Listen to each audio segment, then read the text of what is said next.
Hello everyone, my name is Olivia Wolf and I am the Program Director at the Findlay YMCA.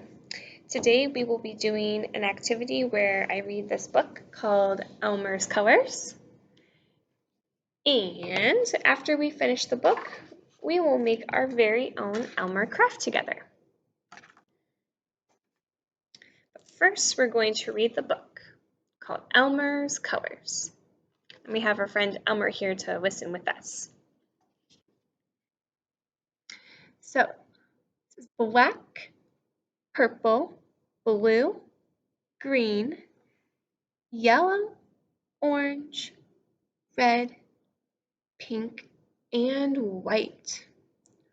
Which is your favorite color? Elmer has them all.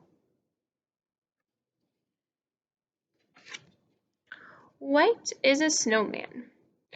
This one has a purple scarf to keep him warm.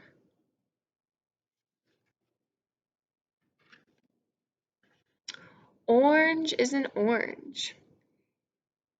Yellow is a lemon.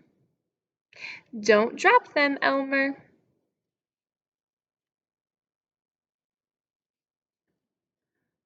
Pink is a strawberry ice cream treat. Elmer's won't last long.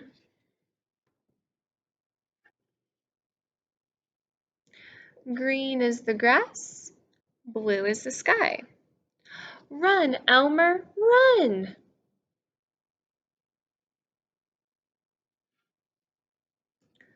Red is the sky as the sun goes down. Elmer loves to watch the sunset.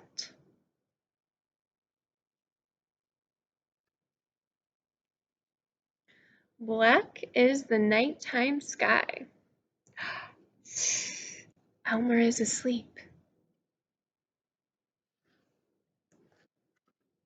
The end. Now that we have finished our book, we are going to get started on our Elmer craft. And I am going to list off all the different things I will be using today so that you can make this craft at home. First is a paper plate.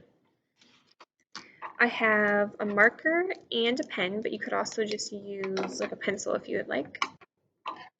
I have a pair of scissors, some glue, and a whole bunch of different colors of paper.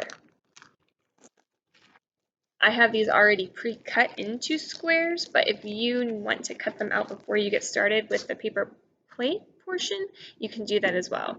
I just cut them all into about 1 inch side squares.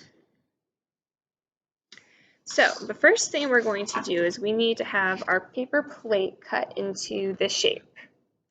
And we're going to start with the shape of his head and the ears, and we'll get to the trunk for the second part. So what we need to do is, to get this shape, we are going to draw on 4 dots kind of up here. We're going to make like a triangle within the center plate of the, or center part of the circle. So how that's going to look is I'm going to draw a dot here, here, here, and here. And I'm using a red pen just so that you guys can see clearly where the dots are. After we draw our dots, we're going to also draw some lines as well to help us cut this out. So, those are how I have my 4 red dots spaced apart. Now what you want to do is you want to, just for these top 2 dots, you want to draw a line going this way. You want to follow that indent from the plate. And then you also want to do the same thing down here. So I'll show you what that is going to look like so that you can do this at home.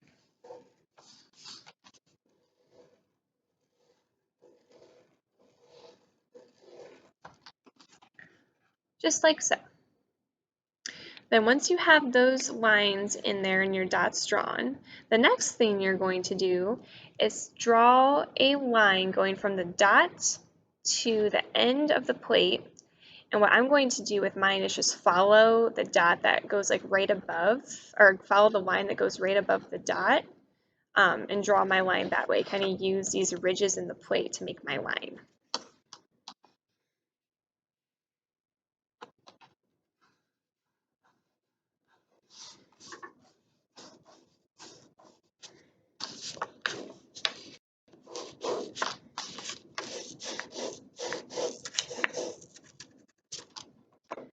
And when you do that at home, it should look very similar to this.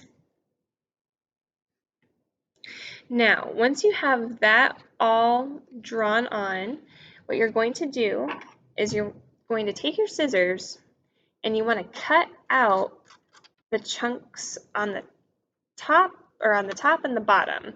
So this part will become detached from the rest of the plate, as well will this part become detached from the rest of the plate.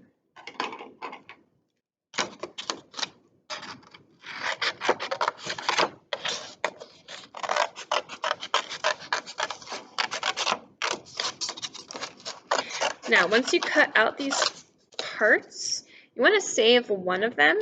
You don't have to save both, but just save one of the two, because you're going to reuse that part in a minute here.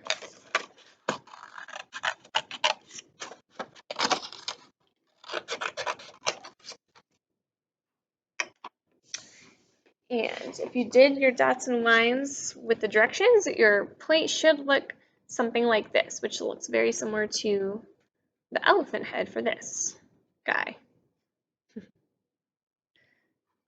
Now, the next part you're going to do is you are going to take one of those leftover pieces that were originally here, and you're going to use that to make the trunk. So you have to attach it so that it makes a trunk like this. Now I'm going to be using school glue, but if you have like a hot glue gun at home or super glue or tacky glue, something like that, those will all work just as well. They will actually have it dry faster, but you'll just put some glue on and attach it like this.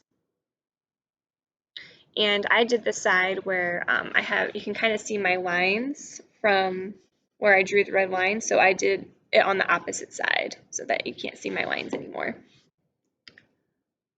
Just like that. So if you're using school glue, it might take a minute to dry. So while we're letting that dry, the next thing that we can do is draw on some eyes. Now, my eyes on my elephant look a little bit different than the eyes for Elmer.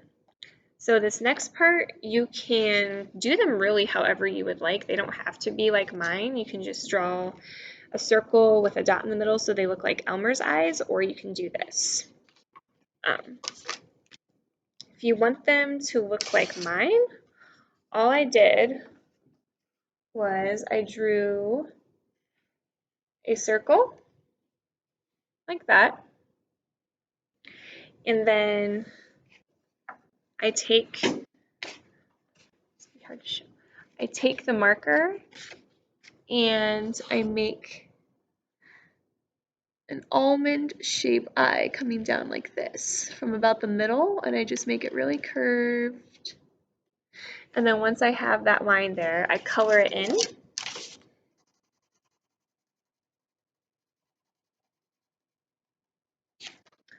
Just like so. Now again, you don't have to do this. If you want to make his eyes look more like this, you can go ahead and draw that on yourself and do that however it will work for you.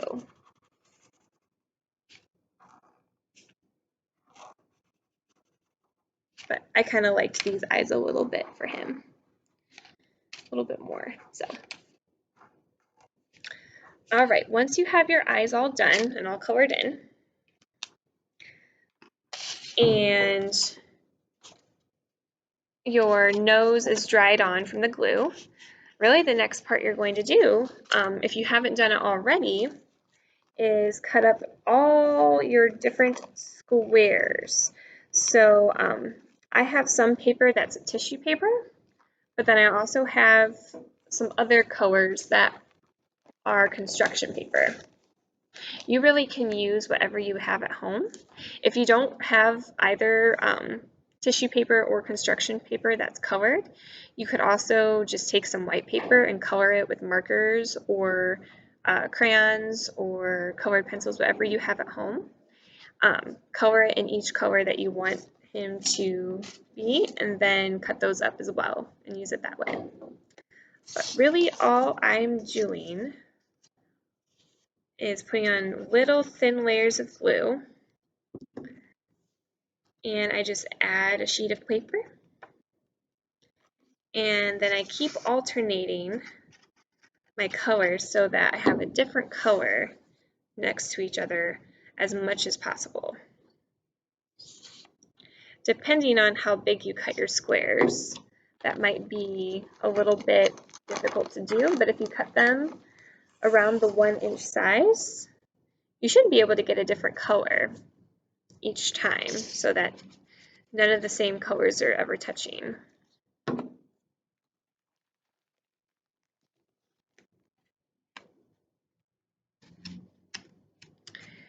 And you will just keep adding your paper as you go along.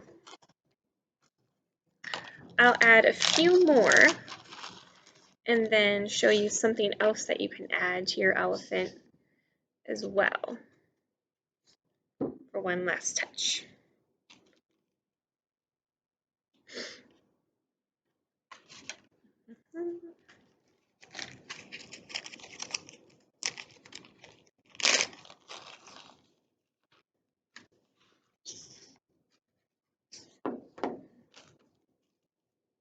Okay, so that we have a couple added so that you can see what it'll begin to look like as you add more colors.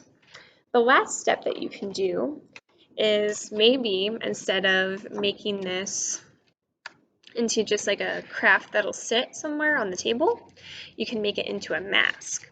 I did not do this with the original, but if you want to do this extra step, you can. All you really need in addition to what you already have is just like a craft stick, or you could also use like a straw or just something that'll hold up our elephant. And the extra part would be as well as to make little eye holes here instead of drawing on eyes. So all you would do for that is put some glue on the back of your elephant like I just did, and then you could add a craft stick to let it dry, and then you could make it into a mask as well. Really whatever you would like to do, you can take it to that if you would like, but if you also just want to keep him as a cute little craft like this with no mask part, you can do that too. So yeah, just keep on gluing on your squares at home. That'll be the longest part of this craft, and after all that, it'll be all done. So thank you for watching. We will have more craft videos coming your way, so stay tuned to our Facebook page.